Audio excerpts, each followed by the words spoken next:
let's talk about fluoride. I've already been accused of being a sunscreen denier. No, I actually believe that sunscreen exists. I do occasionally use zinc oxide sunscreen a little bit. I prefer a physical barrier because I'll wear a hat or something if I don't tend to burn very easily, but if I feel like I might burn, I use a physical barrier. I'm being somewhat facetious here because people will say all sorts of things, but I did an episode about water, a little bit about oral health, certainly not the depth or expertise that you're providing today, so thank you. And I said, yeah, fluoride does a bunch of things. My question was and remains, why are we drinking fluoride? But this relates to, okay, I'll tell this story briefly. It's not as cool as your story. I was taken to a dentist when I was a kid, and they put these like a mouthpiece with fluoride gel in it on the top and bottom, and they sat me in a little wicker chair in front of a TV with cartoons. And I hated it. It tasted awful, and it kind of like had this sour thing. So it was probably 6 or 7. So I drank it. I just sucked it up, drank it down, turned around, barfed all over the wicker chair. Oh my gosh. Fluoride's a poison, but everything is a poison at high concentrations. So most everything is a poison, at high concentrations. So I don't have anything against fluoride, but it is a poison. Then the question becomes, if something is not dangerous in a small dose or concentration, what are its cumulative effects? This is what I have issues. Like people say, oh, going through the X-ray machine, no big deal. But what if you fly 150 times a year? Yes. Is it cumulative? And so like the logic of the sort of pushback from the traditional, if I will, community sucks.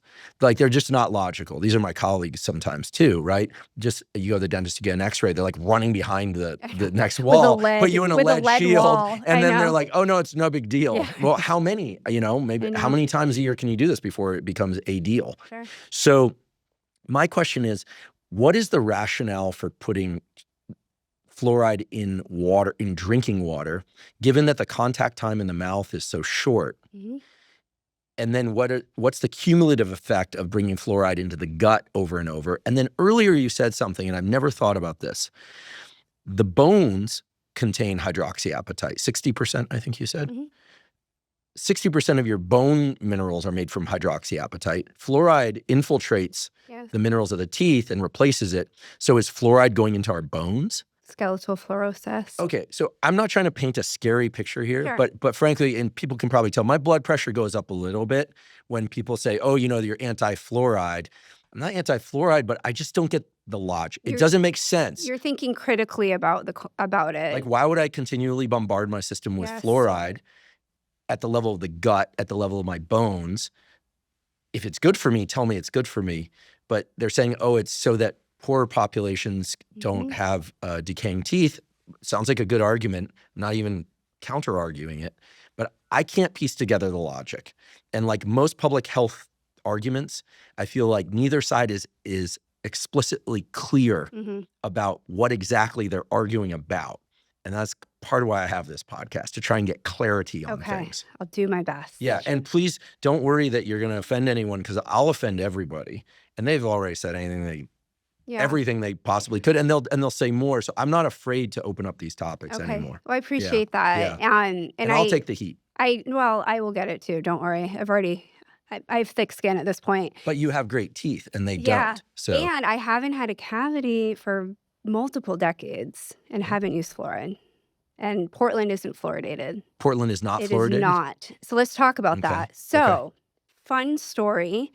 Back in 2011, 2012, I was working on the pro-water fluoridation campaign, volunteering in Portland, picketing and handing out educational flyers because I thought we needed it in our water. And this is because that's how I was trained, and I just never questioned it. I never picked up a journal to look at the other side. I thought anyone speaking out against water fluoridation, that's the Tin Hat Brigade, that's the woo-woo caucus, all the things. I was that person. The woo-woo caucus? Yeah, that's pretty funny. I like that. So I went to a debate in Portland pro versus against. I don't like those terms, but it's just the easiest way to describe it. And I was sitting kind of on the pro side and just waiting to see these pseudoscientists come out to speak. And I was so profoundly impressed with what they said, and also had no idea that there were any concerns with fluoride. I had never been taught that in dental school.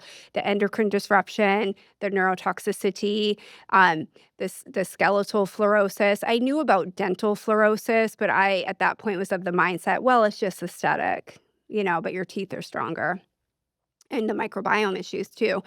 So it didn't take long. I just started rabbit holing, and there's so much literature. And this was quite a while ago, and more data and literature is coming out to question the practice. So it's important to go back to the history of water fluoridation. I'll try to be brief, but in the early 1900s, there was a dentist in Colorado Springs, Frederick McKay, who noticed his patients had mottled brown spotted teeth, but they were really strong. They weren't getting decay.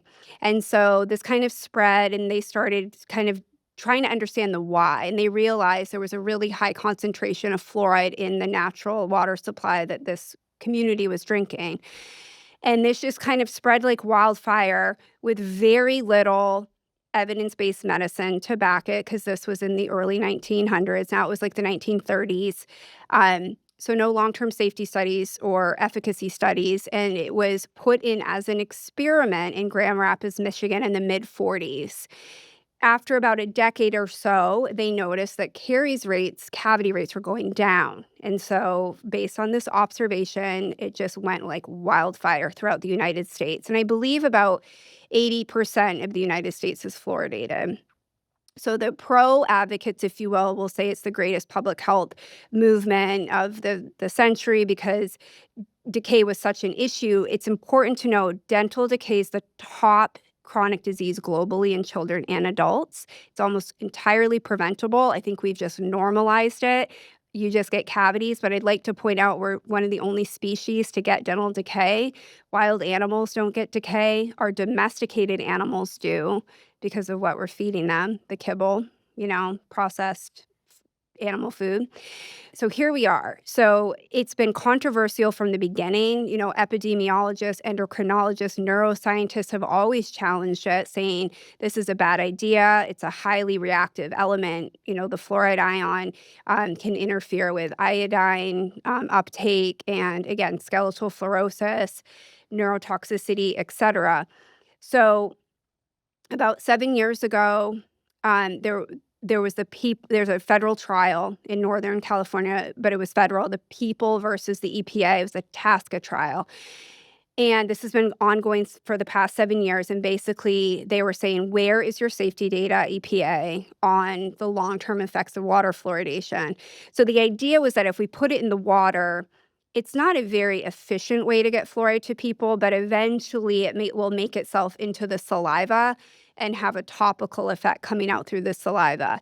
They used to think systemically it was actually incorporating into the developing teeth in children, making the enamel stronger that way, but that's been debunked. So now it's most likely still a topical benefit, maybe a little bit of a systemic benefit, touching the teeth. And we do know fluoride really needs to work topically. We don't need to be ingesting it, and that is all through the data, and they're teaching that in dental schools now too, okay? But this is the easiest way to get fluoride to the masses because caries or cavities are such an issue. Now, my first comment on this is we're not addressing the root cause of dental decay, which is our food. It's all the ultra-processed foods. Again, we didn't really see dental decay in humans until the agricultural revolution, the industrial revolution, and now the ultra-processed food craze that's been happening the past many decades, okay? Is that right? So if we look at skeletons from dead people, obviously, well, you can look at skeletons in live people, skeletons in dead people, from dead people that died prior to 1900, how are their teeth? 1900, they would have decay, but if you looked at about 10,000 years ago, very little. Unless they lived in an area with a lot of fruit abundance or honey, like where are you getting your sugar from? And you go pick some berries on a bush, you're competing with the animals and the birds. You didn't have much opportunity to overconsume sugar. Mhm. But, there was the sugar trade, and then sugar was a sign of wealth and royalty, and people's teeth just rotted out, and it was because of our diet. So that's the root cause issue that no one's talking about. We're just saying, let's slap fluoride on it. How about we educate and teach people what is really causing cavities? But anyway, okay. So the TASCA trial was going on, and the judge, Judge Edward Chen, was waiting for this National Toxicology Programs report, which was under the Department of Health and Human Services. And it reads like a soap opera, to be honest with you. And it kept getting delayed and postponed, and they wouldn't release it. And finally, under the Freedom of Information Act, he said this needs to be released, and it said there is a strong correlation between increased fluoride consumption and IQ issues in children. And so with that, he took this information and he made his ruling. Now, this was after years of expert testimonies as well, okay? Saying there's an unreasonable risk to current water fluoridation practices in the United States. This was his ruling that just happened late last year. I mean, this is very new. And EPA, you now need to fix this. You need to regulate this better. What people will argue is a lot of the studies they were looking at that are showing lowered IQ in children or neurocognitive issues, it was at 1.2 or 1.5 milligrams per liter that was the concentration. The United States, we now do 0.7 milligrams per liter, but that's per liter. Okay, so how many liters of water do you drink a day? This is the controversy. So, for example, the American Academy of Pediatrics generally recommends pregnant women drink 2 to 3 liters a day. You might be cooking with fluoridated water, making your pasta, making your soup. How do we really know how much someone's getting exposed to? What's their body composition? How much do they weigh? What are the other outside sources of fluoride? Are they swallowing their toothpaste? Fluoride is in many pharmaceuticals because it helps increase bioavailability, especially SSRIs and Prilosec. A lot of these have fluoride in them. Really? Yes. Ultra-processed foods will have fluoride. So the factory that's making your Rockstar energy drink or your High C or, whatever you're consuming, they're not using reverse osmosis to filter the water. So you're getting fluoride that way. It's naturally found in green tea and black tea. And this is not to make people worried about green and black tea. I still consume them. It's more to say, how are we really understanding how much is exposed to? And so they were finding that pregnant women, there's many studies now, but a famous one was the Rivka Green study out of Canada, and they followed about 520 mother-child pairs. They tested urinary fluoride in the mother per trimester, averaged it, and then followed these children to the age of 3 or 4 and did IQ tests and found that mothers who had higher concentrations of urinary fluoride, the children tested lower on their IQ test, up to 5 to 7 points, and that's on par with lead. Okay. On par with lead. On par with lead, yes. And so that was in 2019. There's been so many more studies now. So the judge ruled, EPA, you need to regulate this better. In that amount of time, there was a meta-analysis that came out that further supported the NTP report by JAMA Pediatrics, okay? And this is very controversial for these editors to be putting out, by the way, so I commend them. And also a Cochrane report came out, Cochrane Collaborative, which has said, this again was very recent, looking at all the data from water fluoridation isn't reducing decay like we thought it was. It's only reducing decay by about 1/4 a cavity per person. 1/4 of a cavity per person. So that's not statistically significant. So people will say, well, what gives? Why were cavity rates going down when we added fluoride to the water? Well, it's hard to say. Maybe they were already just going down due to education, more access to dental hygiene and toothbrushing, flossing. But also, we now have fluoride everywhere in our toothpaste. So fluoride was put in the water in the 1940s. It wasn't added to our toothpaste until the 1960s, and now it's everywhere. We get fluoride everywhere. Rinses, the varnishes that made you vomit at the office. And by the way, that's very common. That's very common. And it's because a lot of those fluoride varnishes, number one, fluoride, it does have a poison control label on it. You're not supposed to swallow it. But these varnishes also have polyurethane and hexane derivatives in them. It's what makes them so sticky. Yeah, I still loathe going to the dentist. And I know I that think it's because of flavor. that early association. Yeah. Yeah. So it's very controversial, and unfortunately, we've lost sight of the science. It's getting buried in politics right now, and it really upsets me because it's not a political issue. We just need to look at the data, and I feel like we're losing sight of the scientific method. The American Dental Association, the American Academy of Pediatrics is doubling down on saying we have to put fluoride in the water. And for nothing else, I think it's important to know 97% of the world does not fluoridate their water. This is a very United States controversy. Many countries removed it and found, I think it was Denmark, Germany, Japan, they have very low decay rates. And why is this? Well, they educated their population on what's really causing decay and also made fluoride toothpaste accessible. And I have Danish relatives. They have very nice teeth. If you told me that there's no fluoride in the drinking water in England, Sure. I might be like, well, sorry, my English friends, but that's the stereotype, right? That their teeth are bad. I don't think that that's true any longer. I think that was true at one point. I think they're crowded and crooked too, and a lot of that has to do, I think, with facial development as well. I think we see a lot of Western European, they do have that kind of dysmorphic face, if you will, probably from nasal breathing. Who knows why? Mhm. Industrial revolution, allergies, mouth Mhm. breathing, et cetera. Mhm. Why does it seem more prevalent there? So that's the quick take on it. And so I just think it should be a personal choice. If you want to use fluoride, you can go out to the store. I mean, you can get fluoride toothpaste at the dollar store now. They give it out for free at many clinics. To me, I just think it's a medical ethical issue. We're mass medicating a population without their consent.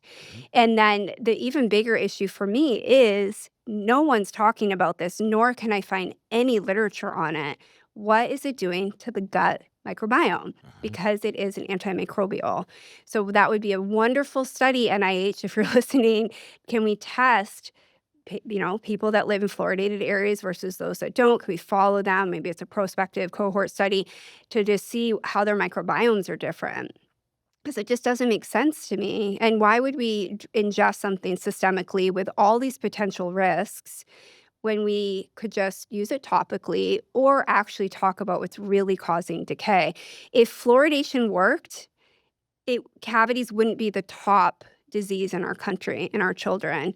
And many worry, well, if we take it from the water, decay may go up. And it may. I mean, they did this in Calgary, Canada, where decay rates went up. But then if you actually look at the data, the decay rates were already going up when they removed it, but they only show you the data that they kind of want to show you for that. So but again, it's a risk benefit analysis. I mean, I think dentists tend to be too focused on teeth.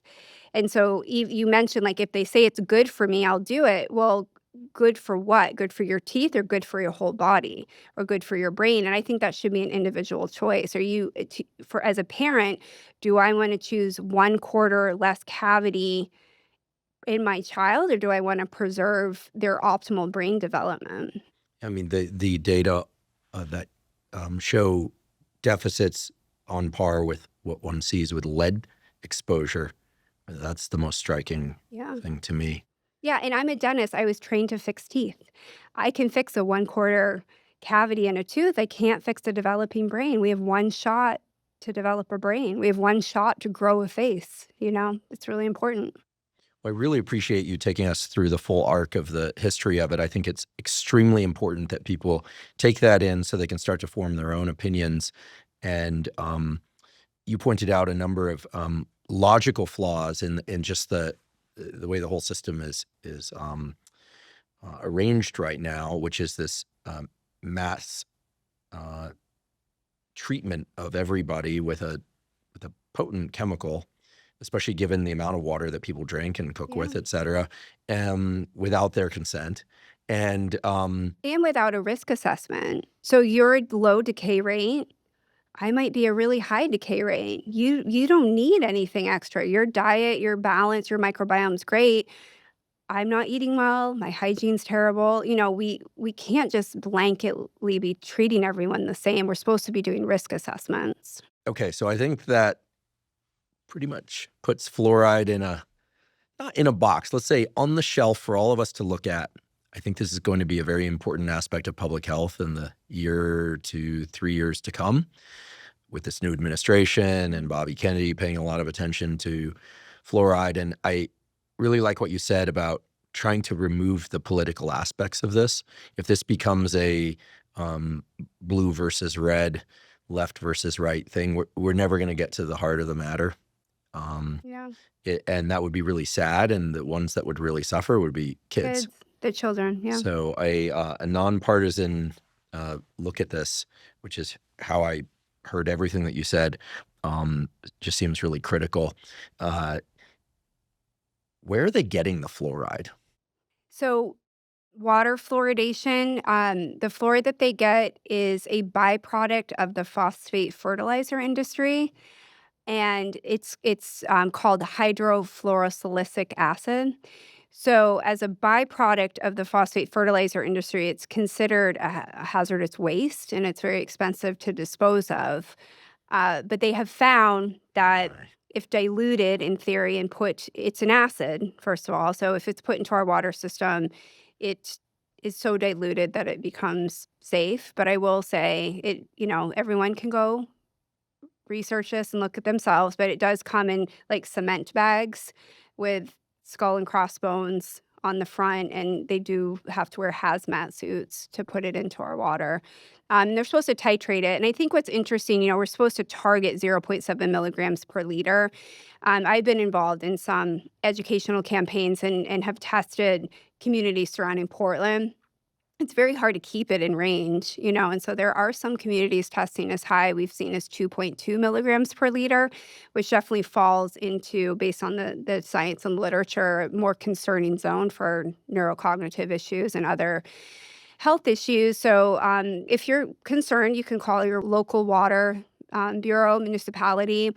I will say I don't think the federal government's going to have much control over this. It would be nice if the EPA stepped in. They have appealed, by the way, but it will come down to more like on the state level and local level. And we're already seeing states like Florida and Utah have run it through and initially done we're going to ban this as a mandatory thing in our state. And I think it's North Dakota, Kentucky.